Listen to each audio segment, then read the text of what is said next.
president of the Chicago History Museum, here with Edward Burke. And I'd like to ask you first, on a preliminary basis, have you done any other oral histories before? No, I have not. You have not. Good.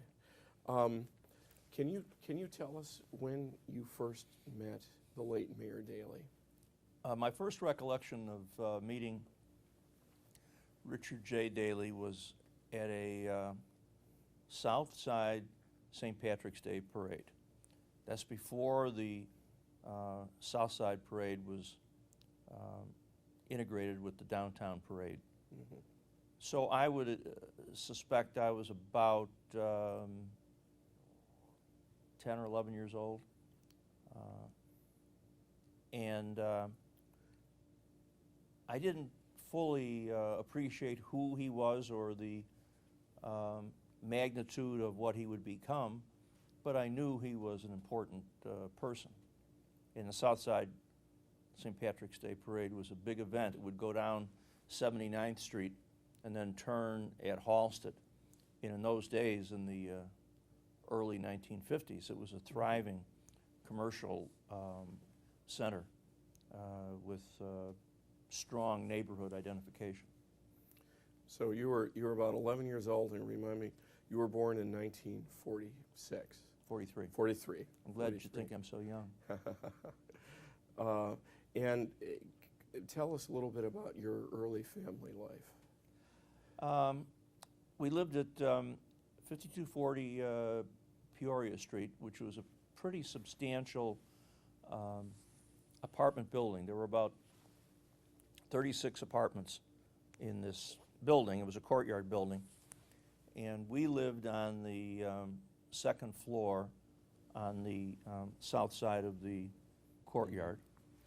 It was a one-bedroom apartment, a walk-up, obviously, and it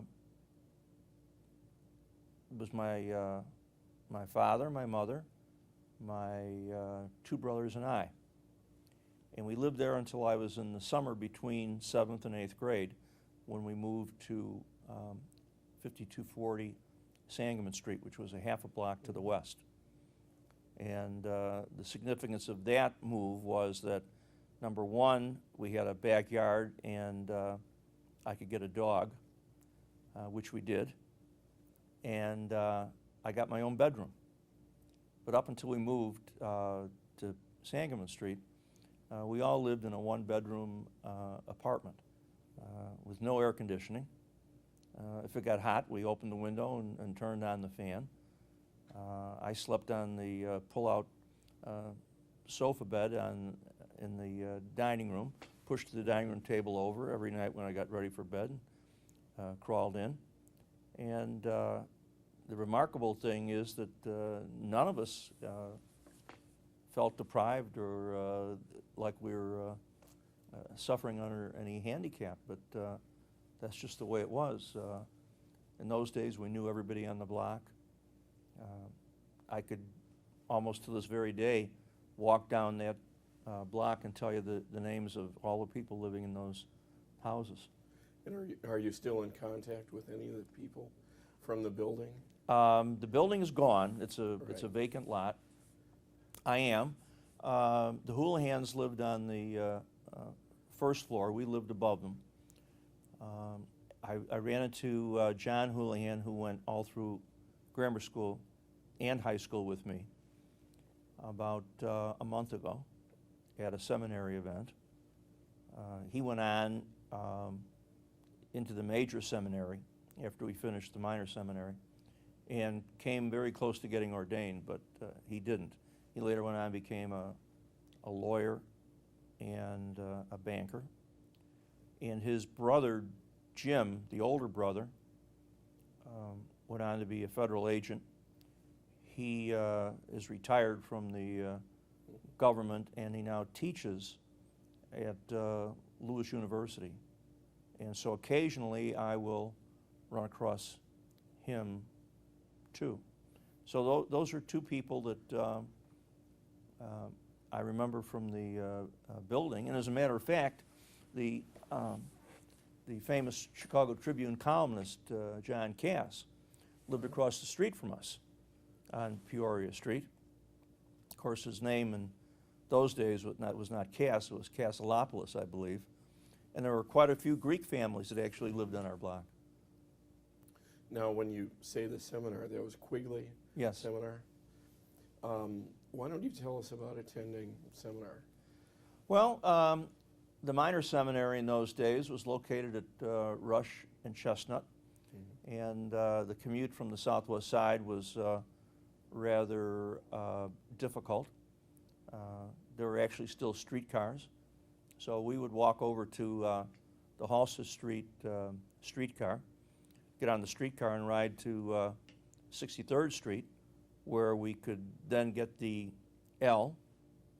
And most days we would ride the L to the end of the line, which would be Loomis, so we could get a seat on the car and try and finish our homework on the way down to Chicago Avenue, where we then departed the train and walked over to Chestnut and Rush. The curriculum in those days was rather challenging, I'd say. And unusually, it followed the French system, where we went to school Monday, Tuesday, and Wednesday. We had a free day on Thursday, and they went to school on Friday and Saturday. I guess part of the theory was to keep us away from the other kids in the neighborhood. So, tell us about your decision not to continue with the seminary. Well, it was a decision made for me by the administration at the school. They told me to find a different career path in fourth year. And what do you think that was? It was good advice. They probably perceived in me that I was not cut out to follow in lockstep with what the church's attitude was about how people should confront the issues of the day. But you've been a lifelong Catholic. Yes. Ever since. Oh, I don't have any problem with the Catholic Church. I'd like to think that I'm a obedient Catholic, and that I follow the teachings of the Church. So, returning to Mayor Daley, now you were brought to this event by your family. My father. Presumably. If you could tell us about your father and your mother.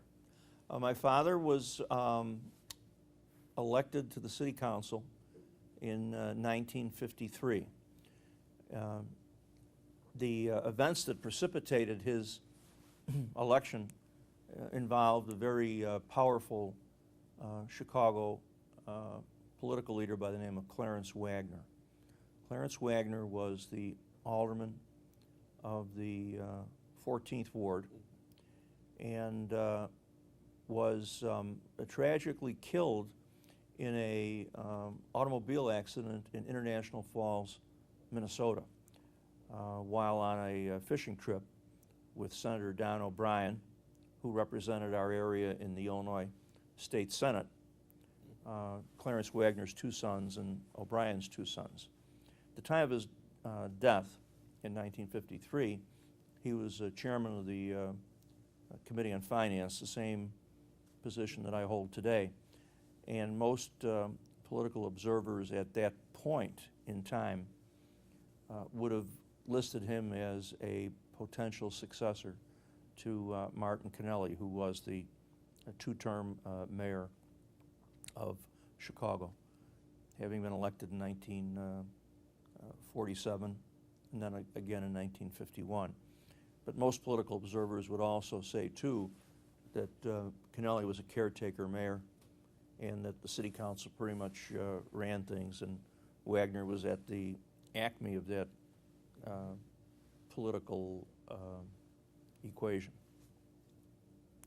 And how was it that your father became interested in? My father was a political worker in the organization. He started out as a laborer in the water department. Through his work in the precinct organization, he was elevated. He became a deputy sheriff, and along the way became closely associated with Judge James J. McDermott, who by that point was serving on the Superior Court. And McDermott was a former alderman and Democratic commitment of the 14th Ward in the 30s, and was looked upon as an older statesman, and really pretty much ran the 14th Ward political apparatus. Although not holding the official title, he was the elder statesman.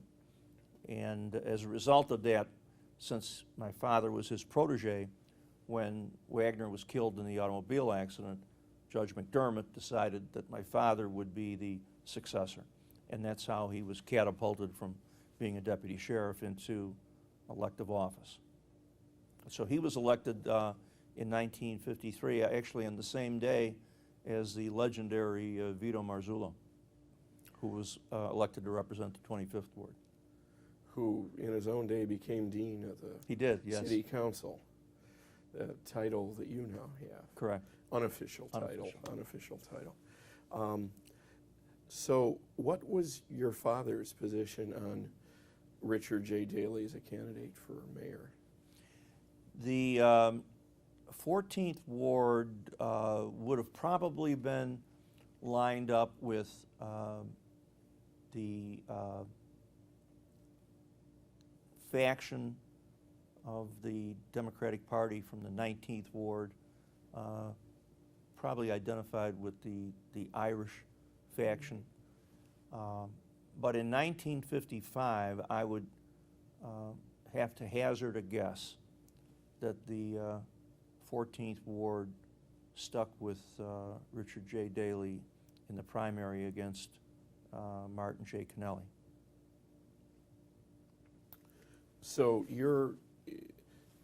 when did you first have an awareness of Richard J. Daley as mayor, and what he was doing as mayor, and what his qualities were as mayor? Probably in the 1955 election year, when my father took me for the swearing-in ceremony in the in the city council chamber. I would think that would have been about the time. I was probably 12 years old. But I did have a kind of a penchant, if you will, when I was a kid, to read the newspapers. I would read the newspapers every day and follow what was going on.